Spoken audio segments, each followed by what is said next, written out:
안녕하십니까. 진세골 사랑의 집 이사장 주수일입니다. 저는 지난 한 달 동안 제 칼럼을 통해서 행복에 대한 오해를 육하 원칙에 의하여 자세히 분석을 하고 수준 높은 행복에 대하여 설명을 해드렸습니다. 그런데 이런 설명을 다 듣고 나면 떠오르는 의문이 하나 있습니다. 그것은 하나님께서 우리들을 행복하게 해주시려면 그냥 좋은 환경을 주시고 편안하게 잘 살게 해주시면 될 텐데 왜 그렇게 힘들고 까다롭게 행복의 실체와 그림자를 만들고 또 수준 높은 행복과 수준 낮은 행복을 만들어서 행복을 그렇게 힘들게 얻게 만들었는가 하는 의문입니다. 그런데 그것은 하나님의 고상한 성품이 주위 환경이나 소유에 의해서 느껴지는 수준 낮은 행복보다는 수준 높은 행복을 더 좋아하셔서 그렇게 만들어 놓으셨기 때문입니다. 그러니까 우리들이 하나님의 나라에 들어가서 살면 싫건 좋건 이러한 수준 높은 행복을 누리면서 살게 돼 있습니다. 그런데 이러한 사실은 예수님께서 처음 공생애를 시작하실 때 마귀와 대결을 한 데에서 잘 드러나고 있습니다. 마태복음 4장 1절을 보면 예수님께서 성령에 이끌리시어 마귀의 시험을 받으러 광야로 나갔다고 되어 있습니다. 그런데 이 시험은 예수님께서 마귀에게 구세주로서의 자격을 시험받은 것이 아닙니다. 하나님의 나라를 회복하기 위하여 이 지구에 오셨으니까 그때까지 이 지구를 통치하고 있던 마귀가 하나님의 나라를 어떻게 회복하려고 하느냐 하고 예수님께 도전을 하면서 자기의 생각을 제시하다가 그 허구성을 지적당하고 물러간 사건인 것입니다. 그래서 여기서는 이 마귀의 제안이 어떤 것이고 또 예수님의 지적이 어떤 것인가 하는 것에 대해서 자세히 분석을 해보겠습니다. 그 첫 번째 유혹은 내가 만일 하나님의 아들이면 이 돌들로 떡덩이가 되게 하라 라고 하는 것이었습니다. 그런데 이것은 단순히 예수님의 식욕을 테스트해 본 것이 아닙니다. 하나님의 나라는 어떤 것이 되어야 되겠는가 하는 하늘나라의 정체성과 그 나라 백성들의 정체성에 관한 문제였던 것입니다. 그래서 마귀는 인간들의 모든 문제와 불행은 결국 먹고 사는 문제로부터 나오는 것이니까 그렇게 힘들게 하나님의 나라를 건설하려고 애쓰지 말고 우선 그들의 먹는 문제를 해결해 주십시오. 그러면 인간들은 다 당신에게 복종하게 될 것이고 하나님의 나라는 아주 쉽게 자동적으로 건설될 것입니다. 라고 하는 제안을 한 것이었습니다. 그래서 예수님께서는 사람이 떡으로만 살 것이 아니요 하나님의 말씀으로 살 것이니라 라고 대답을 하셨는데 이 말씀은 인간의 정체성은 단순히 먹는 문제로 해결하면 행복할 수 있는 그런 육체적인 존재가 아니고 하나님의 말씀으로 살아야 되는 영적인 존재라는 것을 말하는 것입니다. 여기에 따라서 하나님의 나라도 단순히 잘 먹고 편하게 사는 그러한 장소가 아니고 하나님의 통치가 이루어지는 곳이라는 것입니다. 그러니까 인간은 먹는 것 이전에 하나님의 아들이라는 신분을 확실히 회복하고 그분의 말씀으로 살아야 된다는 것이었습니다. 그랬더니 마귀는 다시 두 번째의 유혹을 했습니다.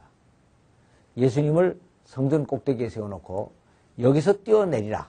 그리하면 하나님께서 사자를 보내서 너를 받들어 네가 돌 위에 떨어지지 않게 보호해 줄 것이다. 라는 유혹이었습니다. 이것도 단순히 예수님께서 하나님의 사자를 동원할 능력이 있느냐 없느냐 하는 것을 시험한 것이 아니었습니다. 하나님의 나라를 어떤 방법으로 통치하려고 하느냐 하는 하나님 나라의 통치 방법을 물어본 것이었습니다. 그것은 내가 하나님의 사자를 동원하는 기적을 보이면 사람들은 다 내 말에 꼼짝을 못하고 복종을 할 것이고 그러면 너는 왕이 되어서 힘으로 그들을 다스려라. 그러면 하나님의 나라가 쉽게 이루어질 것이 아니냐라고 하는 것입니다. 그래서 예수님께서는 내 하나님 여호와를 시험하지 말라 하셨느니라 라고 말씀을 하셨습니다. 이 말씀을 보니까 마귀가 하나님을 시험한 것이 있는 모양입니다.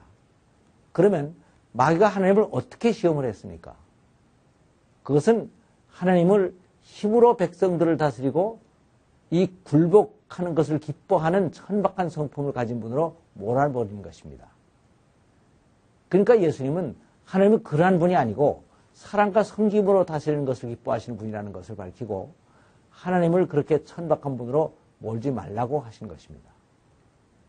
그래서 예수님은 마태복음 20장에서 소위 이방의 집권자들은 너희를 임의로 주관하고 권세를 부리는 줄을 너희가 알거니와 너희 중에는 그렇지 아니하니 너희 중에는 누구든지 크고자 하는 자는 섬기는 자가 되고 으뜸이 되고자 하는 자는 종이 되어야 하리라 라고 말씀을 하셨습니다.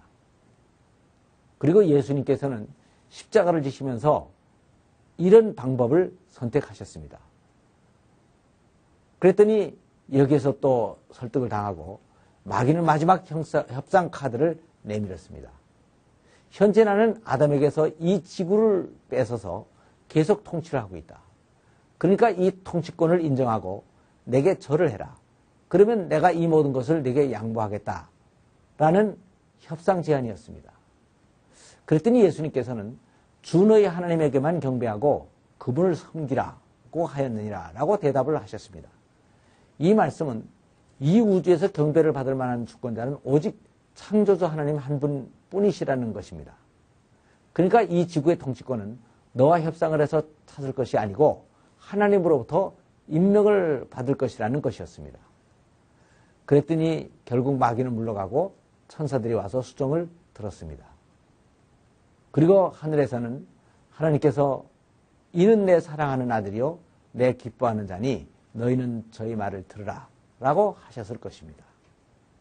그런데 여기에서 예수님께서 밝히신 천국의 정체성과 천국의 통치 방법과 천국의 주권에 관한 문제는 천국을 어떻게 행복하게 만드느냐 하는 것과 아주 밀접한 관계가 있습니다. 즉 천국은 인간들이 육신의 욕망을 따라 먹고 마시고 편하게 사는 장소가 아니고 하나님의 아들로서 정체성을 회복한 사람들이 그분의 사랑의 통치를 받으면서 그분께만 경배를 하는 곳이라는 것입니다. 그러니까 우리들은 단순히 환경과 소유 속에서 느끼는 수준 낮은 행복에 만족해서는 안 되는 것입니다. 그래서 하박국 선지자는 하박국 3장 17절 이하에서 이런 고백을 했습니다.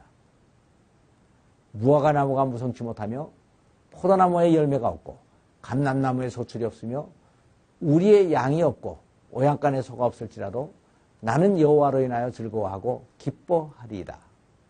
주 여호와는 나의 힘이시라 나의 발을 사슴과 같게 하사 나로 높은 곳으로 다니게 하시리로다. 이 말씀은 인간은 주위 환경이나 소유에 의해서 누리게 되는 수준 낮은 행복보다는 하나님과의 사랑의 관계 속에서 더 수준 높은 행복을 누리면서 살아야 된다는 것을 정확히 지적해 주시는 말씀입니다. 감사합니다.